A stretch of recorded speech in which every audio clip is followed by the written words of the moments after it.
folks, this is Anatoly, and you're listening to the Solana podcast. And this is season 3, and today I have an awesome guest, Michael Wagner, CEO of Star Atlas, who's building a Metaverse game on Solana. So really cool to have you. Awesome, Anatoly. Really great to be here. Looking forward to the chat. Cool. So do you want to kind of intro yourself and, intro what is a Metaverse game and kind of like what is Star Atlas's take on the space? Absolutely. I'll give some just quick background on my work experience. So really come from the traditional finance space, working in the world of portfolio management, investment, and securities analysis. I was fortunate enough to be introduced to Bitcoin and altcoins through script mining with GPUs in 2013. The industry immediately captivated me and really just grabbed my attention. And despite coming in at relatively poor timing, being at the top of a cycle at the end of 2013, dedicated myself to learning as much as I could about the industry and just pursued virtually every aspect of the evolution of both blockchain and cryptocurrency, Bitcoin, and other aspects since then. And the industry has really captivated me this whole time. Went on to launch my first company in 2016. At the end of 2016, this was a crypto and cannabis company. It was called the Tokes platform back then. It lives on today as Multi-Chain Ventures. And over the course of 2020, monitoring the trends in both NFTs and DeFi, as well as seeing progress in layer 1 protocols, we set out and conceptualized the vision behind Star Atlas. And with respect to Star Atlas, I guess I would just start by describing what it isn't, which is we are not strictly building a game. It's a very ambitious vision, and there's a lot to it, which I'm sure we'll get into today. But in effect, we like to describe Star Atlas across 3 different pillars or 3 different layers. So the first of which is the video game concept. The second component of Star Atlas is financial incentives and decentralized economy delivered via blockchain integration. And then the third component of the project, which is really the longer tail opportunity as we see it, is the metaverse concept itself. So let me just start with the game aspect and say that, one of the things that we wanted to accomplish when we were setting out to build this model out was to deliver one of the first, if not the first, AAA gaming experiences on blockchain. And so for us, that means being able to attract a mainstream audience, the global population of gamers, and maybe potentially just the entire global population as we get more into the metaverse. But something, we wanted to deliver this experience that would be both entertaining, enjoyable, a good way to spend your time, but then couple that with the ability to monetize time spent in game.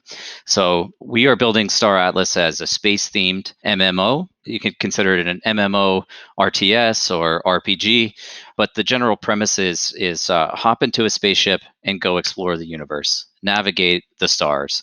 So it's space exploration themed. There's strategy components of territory control, of political domination. There's high stakes PvP in the game, and it extends out to items like full asset destruction and permadeath in some of the most dangerous areas of space. So that's kind of core principle of where we want to go with the video game itself. We're coupling that, as I said, with the financial incentives that we can deliver via blockchain. So that's, a starting point for us was, okay, well, every asset in the game should be delivered as a non-fungible token, as an NFT, so that these players can genuinely, individually possess all of the assets that they're playing with. So everything from your ships to your crew, components for your ship, modules, the virtual land that you're buying, buildings and structures that you're placing on that land, all of these items are NFTs. In addition to that, both of the tokens that are used in the game are crypto native assets. So we have 2. The first is Atlas, which is the in-game transactional currency. This is essentially the lubricant of the economy within the game, most comparable to in-game gold in other games. So this will be necessary for all operating expenses, for purchasing things like consumables, for repairing your ship, refueling your ship, or upgrading items over time. And it's also the item that most players will be earning when they're actually engaged in gameplay. The second token that we have in the game is a form of a governance token, which in and of itself is also dual purposed. Within the game metaverse, POLIS will be used for the political domination strategic aspect of the game. And it also will provide benefits to the holders of that token in that they have the ability to effectively politically control regions of space. We believe this will be used quite heavily in our guild system, which is a decentralized autonomous corporation in the Star Atlas lexicon. And effectively, if a player is not in a clan or somehow involved with the individual or group of individuals that have ownership of the political domination in that space, then that other player can do things like impose taxes or set laws or rules or fines or fees on other players that are operating within the space that they control. Outside of the game, it's far more comparable to what we're seeing in other decentralized autonomous organizations, DAOs, in that the players or the holders will have the ability to influence long-term development decision-making processes that we make as a game development company. So things like economic decisions, how many assets can be issued over time, or what is the long-term perpetual inflation rate in the game, or maybe more conventionally using it for things like determining which features they want to see built out next, or which asset class or ship or area of space they want to see us develop out next. And then, the other way that we're utilizing blockchain technology is to provide in-game NFT marketplaces so that players have an easy path to exchange assets to purchase from not only us as the developer, but also from other players. And then ultimately be able to extract value that they've created by actually engaging in the game, spending time in the game, earning resources, and improving their assets, and ultimately being able to either sell that and directly upgrade to another asset that's in the game, or if they determine that they don't want to play anymore, they have an easy path out, and all of the time that they spent was worth something beyond just the entertainment value. And then, so the third component would be the metaverse, which essentially limitless potential here. We envision this as a true alternative life that can be lived inside the Star Atlas metaverse. And could really go down the rabbit hole here, but let me just say that our ambition is to build out a sustainable, perpetual economy in which not only players of Star Atlas, but individuals of all types, creators and entrepreneurs, can enter into the metaverse, can create content for themselves, can create value and add value back into the economy of Star Atlas, and then in the same way find creative means to extract that value back out for themselves that aren't contingent on our subsidy or the distribution of Atlas or the distribution of Polis. We want to enable a whole new industry of entrepreneurs to live and operate within Star Atlas. Did you I kind of grew up in the 90s playing video games, and I remember it was kind of like late 90s were the golden age for massive online games. Did you ever play like Ultima Online and like EverQuest and then, EVE Online, World of Warcraft? I have been an MMO addict since for as long as I can remember, and totally I grew up in the same era. My formative years were in the 90s, and we had a group of computer friends, if you will, our high school group. We called ourselves the Lanarchists. So back in those days, there wasn't really immediate access to high-speed Ethernet, and so the only way you could really play PvP with your friends was to bring your computer over to their house. And oftentimes that meant lugging a big computer tower and your CRT monitor, getting all local area network connected, LANing, and playing video games. And we spent many, many weekends just drinking Mountain Dew, eating pizza, and playing video games all weekend. I personally was very fond of MMOs, which didn't really get played at LAN parties. They were more first-person shooters like your Doom and Quake and Half-Life and Tribes and games like this. But yeah, I played some Ultima Online, although I came in at the tail end of that. I spent a ton of time in Asheron's Call, which is a lesser-known title, but love that game. Absolutely got into Dark Age of Camelot. I played some Warhammer Online. I played some World of Warcraft. Played a little EVE Online. So I can tell you, I've sunk more time into these games than I'd care to admit, and it was one of the pieces of inspiration for why we wanted to create this model of gaming where you can actually monetize and earn value back for that investment of time. Yeah, even now, like those games, I mean, like RuneScape is like an ancient one. There's always like when I was getting super into EverQuest, I remember people estimated that the EverQuest economy it was bigger than a few like real world economies in terms of GDP, just from people buying gold and like selling items to each other. It really feels like what you see in crypto, especially around NFTs, is kind of the same thing. Like people just people want these virtual goods for fun, right? And they're willing to spend real dollars on it. And all of a sudden you get like, you know, the only way to produce these goods is through like in-game action. You end up kind of creating jobs, if you will, for people, right? This is bizarre. A bizarre thing happened, right? That's exactly how we're thinking about this. Especially again, longer term is one of the experiences that's being created is the video game itself. So if you want to hop into a spaceship and go explore the stars and go attack and engage in PvE missions, player versus environment missions, you can do that. But alternatively, you could also just use this universe as a place to meet and collaborate and form community, right? Like you could spend your entire time just living on a space station where maybe you operate a digital art gallery, for example. I think this is we're looking at this as an immediate opportunity because of how much NFTs are trending. But I mean, if you want to be the curator of NFT art, you can host that in a building that you own in Star Atlas, and then use that as your gallery to sell this NFT art to other people, right? I mean, there's like it's just as I said, the opportunities are virtually endless in terms of where we can go with the way that people interact with the sandbox itself, with the metaverse itself. And then we're just trying to enhance that with various experiences that we're building out. And Star Atlas, the video game, is the first of those. When I started playing like Ultima, and I didn't play too much of Astronaut's Call, but those games were really like they didn't have any like bumpers. Yeah. Like Ultima Online, you could get like killed in the middle of a city. Like, and the guards would show up and try to take the evil player out, and their karma would go bad, and like then it'd be hard for them to even go into a city.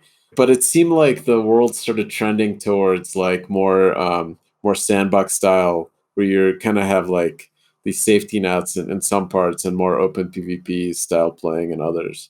What do you guys like? What is your kind of vision for this? Yeah, so I mean, we're throwing the safety net to the wind. I'm with you again, growing up in that era where it was ruthless. I have stories for days about Ultima Online. I mean, essentially like hiding out behind people's houses and then Yeah. sneaking in and murdering them and stealing all their stuff and taking their house. And you know, like you're right, that trend or that kind of dynamic is gone in most games. Most people don't really. Well, I don't know if there's a desire for it or not, but I can tell you that we are implementing those features again, where this is our high stakes, high rewards model, right? So, like, if you want to go explore deep space, we have this tiered out in three different risk zones, if you will. There are three factions in the game, and then three risk zones within each faction. And when you land in the game, naturally, you want to be in a safe space so you can at least learn the controls, learn how to play the game. And so essentially, you can't be attacked or hurt by other players, and even the PvE in that area will be pretty low risk. However, the rewards there are naturally the lowest. You can explore out into our medium risk zone, wherein you can be attacked by players, you can be killed by players, your equipment can be attacked and taken offline, but it's non-permanent death. You just respawn, right? Maybe with some penalty or some cost to repair your items, but otherwise you respawn into the universe. Now, if you have the desire to, you go out and explore into deep space, which is the high risk zone. And in this zone, if you lose an engagement with another player, or more likely a fleet of ships that are all playing together, your asset, your NFT gets burned off the chain. It gets permanently destroyed, and the other players get to recapture or salvage some of those items. And so, they might capture an ejected crew member or some of the components or modules off your ship, or even a salvaged hull of some sort. For us, this is important because there is a kind of a theme in most video games, and that is hyperinflation, just naturally because of the way that new assets get created and distributed. In our case, everything is naturally finite. And by having this NFT destruction process in place, we actually create deflation in the economy, We create more rarity in the items after they've been destroyed, thereby supporting the intrinsic value of the items that we are selling as a developer. But yeah, man, I mean, no holds barred. We want people to go out there and build massive fleets of ships and go engage in high stakes combat. Do you think like I remember like just the first like the memories I remember of Ultima are both like the awesome parts of like getting something, pulling out something really difficult and surviving, and then also like just getting killed at random. And like as frustrating as that was, I like I don't remember much of World of Warcraft, which kind of lacked a lot of that. Yeah. Do you think like the metaverse ultimately is like a harsh environment? Like, is that what's going to like kind of make it more fun at the end of the I day? think so. Or like, Yeah, honestly, man. I mean, we're not again, what we're not building here is just this like easy path to money just by playing either, right? Like we expect a lot of the systems that are in place in the real world, from from politics to economics to socialism, society, these are going to be need to be created through the gameplay itself, and we don't want to put those rails around it and protect everybody. This is a harsh reality. There's a lot of opportunity there, but you have to go out and get it, right? Kind of a new America moment. Take the chance, go out and get it. And the people who take the biggest chances, the biggest risks, are going to be the ones that are theoretically the most rewarded, with the exception of if they're not managing that risk and then losing items or losing assets. But we see this as a very close simulation to reality. like it's funny. I don't know. An America moment is like a funny way to put it.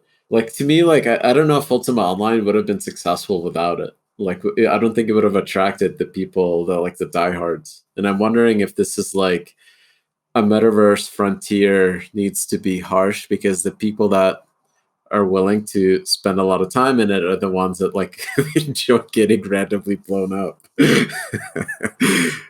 The risk, right? The risk is appealing in a lot of ways. I love it myself. I mean, even one of the games that I've most recently been playing is the Division 2, and they have their dark zones, right? So you go into the dark zone, and it's anybody can attack anybody. In a sense, it's a similar model wherein you have to opt in there. You're not there intrinsically, but if you decide that you want to go explore the dark zone because there are better rewards in there, well, that's entirely up to you as a player. And likewise, I think even going back to the Ultima Online days and games where there aren't as many controls in place, it's exhilarating. Like, it definitely gets the heart rate going. Another popular game right now is Escape from Tarkov, and I haven't played that myself, but I've talked to a number of people who have, and it just sounds like you're fighting for your life the entire time, and if you die, it's permanent death. You lose all your stuff, and but those times when you do, as you said, when you do escape with a big win, man, how good does it feel? So it's kind of playing with the Yep. extremes of emotion. Yeah. Do you? I mean, like, I think that part of it is really fascinating as like a way to engage those early adopters. It's like very similar to crypto, right? High risk, high reward. Like the people that tend to get into crypto are the crazy ones, at least at first, and now we're maybe seeing a bit more mainstream adoption. Do you think the economies in these games will develop to that level again, to like what we saw in like EverQuest, and like like at the height of it, I think it was trading like higher than some European countries, like the overall economies. Well, just on your first point about the demographic of, say, crypto enthusiasts, is that definitely is where we pulled some inspiration. I have no reservations about saying that I'm pretty much a straight up degenerate gambler when it comes to altcoins. Like, this is how I've made fortunes and lost fortunes since 2013, just by speculating and trading and trying to get an edge, get information, get ahead of someone else. I mean, DeFi itself is a pure gamification of finance. I mean, there's some frustration there, but it's also fun to kind of jump between pools and figure out different strategies on how you can maximize your yield, and what strategy do you have for yield farming where you can pick up spreads. I mean, all of these things are just like mechanics that feel very game like in nature, and the payoff is obviously the yield. depending on whatever protocol you're using. So, but yeah, I think our game will be especially appealing to that audience just because it's people that are inherently risk seeking, as opposed to risk averse. So we'll see how many people actually go out and explore deep space in the game. But there should be pieces of content to engage with, regardless of if you want to go with the real high risk component. And I'm sorry, what was your second question? Like the development of these economies. I wouldn't be surprised if one of these things ends up being, as big as like a, I don't know, like a medium-sized country. I don't know, like United Kingdom or California. Like I know that sounds crazy, but if enough people keep playing this, there's like real kind of value created from the entertainment alone. Absolutely, man. Absolutely. And that's why I was saying, so we've gone out and done analysis on, gamer demographics, on people that are on gambling demographics, on crypto demographics, on NFT demographics. We've done research into all of these independently. And let's just say the game audience, there's over 2.7 billion people globally that play video games on a daily basis in various categories. But again, if we are actually successful in building out the metaverse concept, which isn't reliant on any particular gameplay, but rather reliant on the ability to create opportunities for people, quite literally anybody in the world could find a place for themselves in the metaverse. And so, I mean, if that's reality, then the economic potential of the game dwarfs any individual country, I would say. Effectively, we could create an entire replicate economic system in the game mimicking what we've seen in the real world today. All of the financial instruments in the world, all of the savings, all of the monetary supply, all of these things could essentially exist within the game. Now, again, that's very ambitious, and we'll see, if and when we ever get there. But I do believe in that potential. And then another great game to analyze for the robustness of the economy, and a game we took inspiration from, was EVE Online. I mean, you essentially need to be an investment banker to to fully capture value from that game. The amount of research that goes into the supply chain in the game, and there's some great videos out on YouTube, by the way, for people that have done analysis on the economy and the GDP and essentially per capita GDP, and so we do see Star Atlas going in that direction. How do you think will developers be able to kind of join the development? Like I think like the cool thing about this is that this is built on blockchain and crypto, and it's not like it's decentralized, right? Like to me, there's something really amazing about the possibility of like the people that are playing the game also having the opportunity to modify it and like kind of continue the development of it well after like you guys are like potentially done with it. Yes, on a couple of fronts. So, you know, I would say the nearest term opportunity would be some form of player created content. And that could be something like a customized skin, right? That we allow to be sold in the game. And you can apply it to your ship or to your character, or apparel lines, having some discussions currently with various designers that we could actually implement, say Louis Vuitton, right? You could buy a Louis Vuitton jacket in game if you wanted to. Just things of this nature. That's probably the easiest thing. The next step for us would be to enable some form of SDK where people can actually build out more elaborate content, maybe building structures, art, that can then be implemented into the game.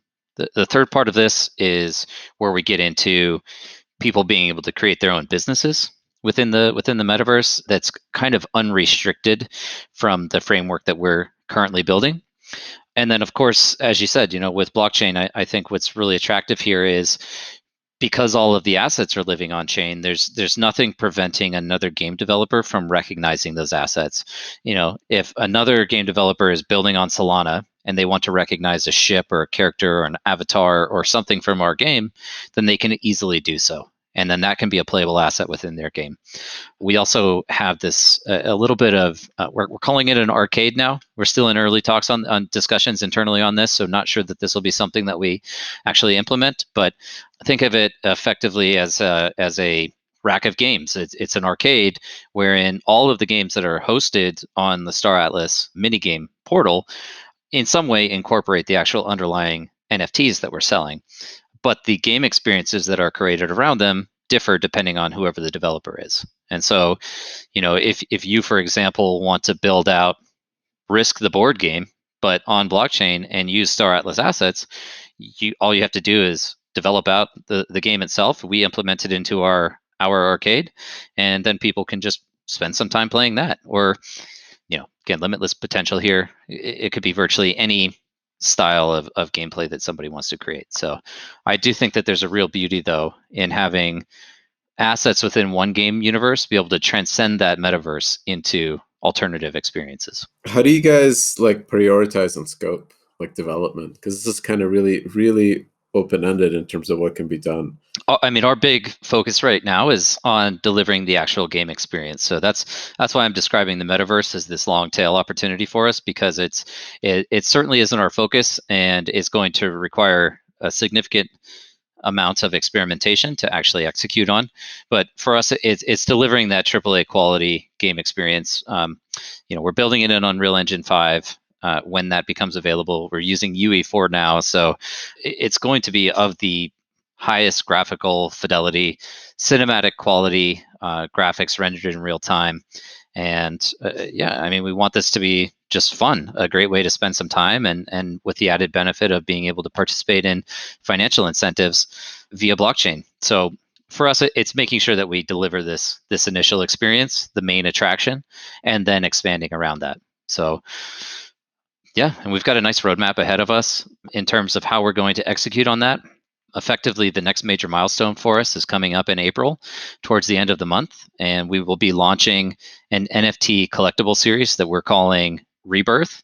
Now, this is pure digital art related to the game. It's actually our way of introducing some of the backstory and lore to Star Atlas. It's the genesis of the metaverse, if you will, and it will be a 14-week series of posters. One comes out every week. They're all limited edition, and there's some really neat mechanics that we're introducing. I don't want to reveal too much, but in essence, high quality art. It's going to be animated. There's going to be a VR overlay there on every piece, and some nice structuring in the way that we're releasing the content. So that takes us up through July, which is where we'll be delivering a mini game experience, as we're calling it. So this is an in-browser version of Star Atlas. There are 3D components and elements, but primarily it's our method of getting players engaged in the content as early as possible, and also being able to incorporate feedback from them over time based on their gameplay feedback. And so you'll be able to do things like configure your ship, starting with the hull, adding components, adding crew members to this, specializing in various aspects of whatever your desirable gameplay is, and then creating a loadout score for yourself, essentially a loadout for the way you've constructed your ship. And then there's also a land claim gameplay loop, a space station gameplay loop, as well as our own version of a loot box system that we call Salvage Wars. But in addition to the gameplay, this will allow players to immediately start extracting some value through things like staking, mining land, participating in liquidity pools and AMMs through the DeFi that's implemented into the game, and otherwise generating some yield on your assets. What about combat? One is like the. Yeah, it's a good question. So we don't have any combat in the initial deployment of the minigame, although this is where, as I was describing the arcade system, somebody could essentially set up a PvP arena for people to use Star Atlas assets and compete against one another. We will potentially be enhancing the minigame over time, although once we get that launched and stable and picking up some adoption, our focus is really going to be on building out the fully immersive version of the game. So, working in Unreal Engine to deliver the initial module, which we're projecting for Q2 of 2022. So next year, we should have a 3D version of the game that you can actually hop into, maybe even throw your VR headset on and start to explore the universe. The full game experience is probably 3 to 4 years away, at least, I would say. Got it. Do you think that like this could kind of like if you guys are successful, then imagine like the development will never end, because if I have enough assets in this game early on, I could go fund my own development team Totally. to 5 years from now. Absolutely see this as something that could honestly live on forever. I mean, and even legacy games, EVE Online, there's still quite a few people that play that game, and it's what, 17 years old or something like that, 16, 17 years old at this point. So we obviously offer a lot of improvements over EVE because we're using more modern technology. So to your exact point, one of our ambitions is to eventually completely decentralize ownership of the game. So it's not us. We have a responsibility as a centralized organization to bring something to market that is actually usable and enjoyable.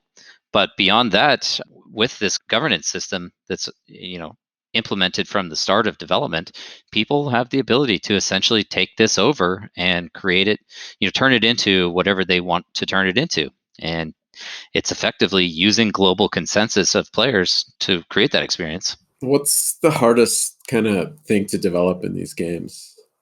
Like what is going to take kind of the most resources? They're just incredibly art heavy, so we've gone from Yeah.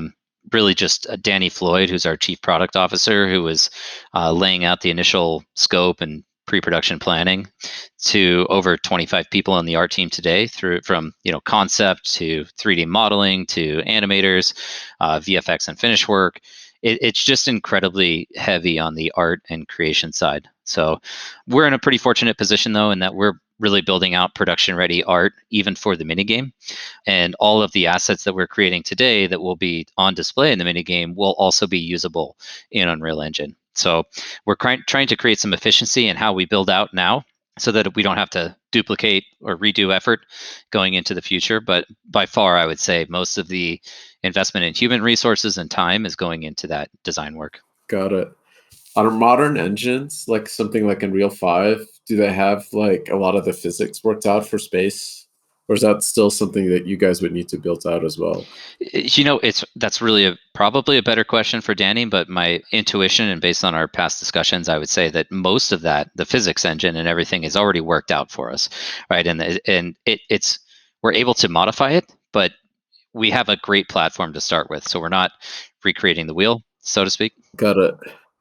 Yeah, I mean, I did like a tiny bit of 3D programming, like out of school, basically, like for fun. And I remember those environments being, you kind of had to do everything. But imagine, like, Unreal 5 is like the fifth iteration of this kind of amazing Man, engine. even there's a really cool, again, another really cool video on YouTube that shows this kind of automated character creation screen that can even do things like maybe this isn't so surprising with where we're at with facial recognition, but effectively, if you have the camera on your computer, you can pull up this application and it replicates your face in real time, as well as facial movements and things like talking. Your lips will move at the to reflect what it is that you're actually saying, and that's a tool that's out of the box that we can use from Unreal for all forms of character creation in game. It's just such a huge advantage and head start for us to be building at this time, right on the precipice of Unreal Engine 5 coming out. So I think we're super fortunate. If we had started this game 3 years ago, we probably would have gone down a path with an engine that we have to replace at some point, and that almost becomes it really becomes impossible. One of our maybe closer competitors is Star Citizen, and they started building 7 years ago, still in alpha state, but they also wanted to build their engine from scratch, and so that was an executive decision that they're essentially locked into now, Yep. right? And as a result of that decision, it's slowed down some of their development. So we think we're in a really good position with the technology that we selected as a platform to build on top of, and we do hope that this will help us expedite the delivery of the game. Did you ever get a chance to kind of listen to Tim Sweeney talk about like the I have metaverse? not. My only claim to fame is that he liked one of my tweets. Nice. Okay. He's got this podcast that he talks about it, and there's like that part of this world has so many dreamers because it touches like I don't know. I think it's just everybody that grew up in the '90s. You kind of went and saw the promise of the internet before you actually knew what it's going to be like, right? Like I had this idea that the internet is going to kind of move us into this like cyberpunk like post world where we are living in like kind of two worlds at the same time, and it's a little bit of that, right? Like, but a lot of the fun parts are not there yet. Agreed. And we have to be careful, because as I said, we're not trying to create a utopia in the game where everything's just great and perfect. There will be struggles and complications and obstacles to overcome, but at the same time, we don't want to create a dystopia in reality. Like Yeah. we're not trying to make the Matrix here. So, but we do want to build in opportunities and ways to kind of break down systemic oppression. We're seeing a lot of interest from people that reside in developing countries where standards of living are significantly lower than more developed countries. So I think it's going to be just really interesting watching that develop over time. What are your thoughts on like VR? Is that going to be like? Do you think we're still going to be kind of in like VR as a gimmick, or is it going to be a primary platform? Yeah, I think VR still has a long way to go, but I certainly don't think it's a gimmick. I don't think it's going away by any means. So, our game and building an Unreal Engine will be VR capable upon launch. So, for people that are interested in that experience, it's going to be available to them. I have a nice VR headset. I like to play racing games myself, playing Corsa currently, but I would venture to say that one of the most exhilarating ways to experience a game like Star Atlas would be to go out and buy a physical motion simulator, which is I'm already scoping mine out. So buy your motion simulator, throw in the VR headset, and it will literally feel like you are flying a spaceship in space. I mean, to the extent that that's accessible to you, that's how I intend to play, and I think it'll create the most engaging and fun experience. What is what like I guess what is a motion simulator? Is it like fully like am I suspended where in like with a bunch of pulleys? Is that kind of like It's kind of like if you've ever been to like a GameWorks or Dave and Buster's or something. It's if you hop into yeah. those race car experiences where they're actually moving around as you're driving, you're feeling the bumps, right? So Oh, got so it. Yeah. uh, it's degrees of freedom is kind of how they categorize these things, and some can only move in one or two directions, some can move in four directions, and then the most advanced ones can move essentially in 6 degrees of freedom, which is virtually every direction. Sway and Yeah. roll and up and down and forward and back. It's yeah. I mean, I want to get it for multiple reasons. Again, I like playing racing games, and nothing feels better than feeling the road beneath you. But the only thing that might feel better than that is actually flying around in space. Yeah, that that sounds really exciting actually. Cool. Do you guys foresee like kind of a ton of like developers jumping in and building mini games around this, like as you mentioned earlier on, just reusing the content? I think some of that will be driven by the extent to which we support that type of activity. We'd like to put together maybe a hackathon of sorts that encourages people to build out features exclusive from what we're doing, but incorporating our assets. And that's something that we would be happy to do, and find a way to use tokenomic incentives to drive that type of development. Longer term, I think once we build some momentum and mass behind us, people will be doing this on their own. And I want to emphasize that it is about decentralization and expanding opportunity to everyone. Whereas a lot of games, for example, will try to prevent the ability to, or prohibit the ability to sell your account or to farm gold and sell that on an exchange somewhere. And that's the type of activity that we want to encourage. That's the activity that we see as building a true economy within the game. And so, very similarly, we won't be preventing developers. Like, we're not going to be filing cease and desist on people to build around our game or to use our content or to use our likeness. Like, we want to encourage all of that. We think that that's just going to create more value overall for both the Star Atlas ecosystem as well as the Solana ecosystem, by the way, by having all of these features that are created by a global community of people. So yeah. And this is like, I think, do you ever foresee that like the governance vote using POLIS is going to like update the engine with assets or like with game with like mechanics that you guys didn't even build? Do you think like the modding of this game could become like so developed to a level where it is truly decentralized, like self-directed I development? think that's the ambition. Whether or not that can actually be effectuated in reality is still a question. What is it, like committee by consensus Yeah, doesn't typically work super well, which is one of the reasons why we're operating as this more centralized organization where all the decision making comes from us initially because we understand the requirements to get a product like this out to market.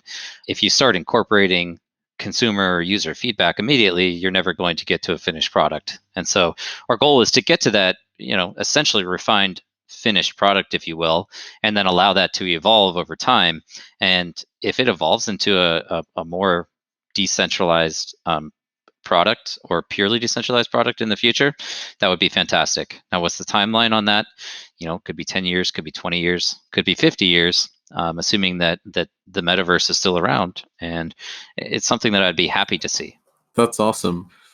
And that's a huge undertaking, because yeah, I mean, like the challenge here is that I think is much greater than decentralizing governance for DeFi protocols because the development time takes so long to add like mechanics to a game, um, and art is expensive. Yeah. I'm I mean, like I think you guys are doing a gift, right? Like to give all this art and like make it reusable by other developers is like oftentimes like big development shops don't do that at all, which is really unfortunate. Yeah, I mean, definitely. I think that this really it might sound cliche, but it's not. It's really not about the money. That's not why we're doing this. This is something that we're passionate about. We're all diehard gamers at heart. We've all been in the crypto space for a long time. We see the potential of creating this gift, if that's what you want to call it, and delivering it to the world. But beyond that, from the economic standpoint, everybody wants to get compensated for what they do, and I just don't have any concerns about us being able to extract fair value for ourselves over time through this creation without having to concern ourselves directly with things like intellectual property. I genuinely believe that we're going to create this massive economic system, and there will be numerous paths for us to extract our own kind of return on it. So we're in a pretty good spot there. And then also, just the way that we're able to monetize our business initially is a complete break from traditional means where we didn't have to go through, venture capital or selling equity per se to be able to fund the development of this project. We're able to do it through a relatively immediate path to revenue, which is NFT asset sales. And through things like selling tokens in the game, and then there's perpetuity behind the business model that doesn't rely on having to report to some investor. And so it just gives us a lot more liberty in how we operate long term. What are you guys worried about? Well, I think you always have to worry about regulation, right? Especially when you're doing things that are somewhat against the grain. So that I would say that's probably my biggest concern right now. It has nothing to do with our ability to build the game itself. I'm quite confident in that aspect, but yeah, it's anything in the crypto space in general requires quite a bit of legal scrutiny, and so making sure that we're not breaking any laws and creating long-term problems for ourselves is important to me, as well as for everyone else on the team and even the community. It's important that we don't do something that would compromise our ability to keep this going. And one of the challenges there is that we're again dealing with a global audience, and so regulatory frameworks around the world they're considerably different. So it's just a lot to monitor, track, and it is costly, making sure that you have the best attorneys in place. But these are things that we're considering now early on. We're discussing with our attorneys, and so I think we'll be fine. It's just something that needs to be monitored closely. Cool. That's really exciting. Is there we have like a few minutes left. Is there anything that you want to tell our listeners to watch out for, like that's going to be released really soon? The biggest thing is this NFT. collectible series that we're releasing in April, 14-week series. There are going to be some tangential benefits to owning the art beyond just having possession of the NFT itself. So we'll be putting some more information out related to the program, but definitely monitor us there. Follow us on Twitter, join our Discord. We're going to be doing some live video sessions in there, kind of AMAs. So you'll be able to interact directly with us as the core development team. We're also on Clubhouse occasionally, so you can find us there. But Telegram and Twitter and Discord are the best places to keep up with our press releases, our newsletter, and then we're also putting out regular work in progress shots that show the progress in art development over time. People have been loving the stuff that we're putting out. So if you want to keep up with information like that, definitely follow us on social media. Super cool. Thank you so much, Michael. Thanks, Tully. Really appreciate the time with you. Cool.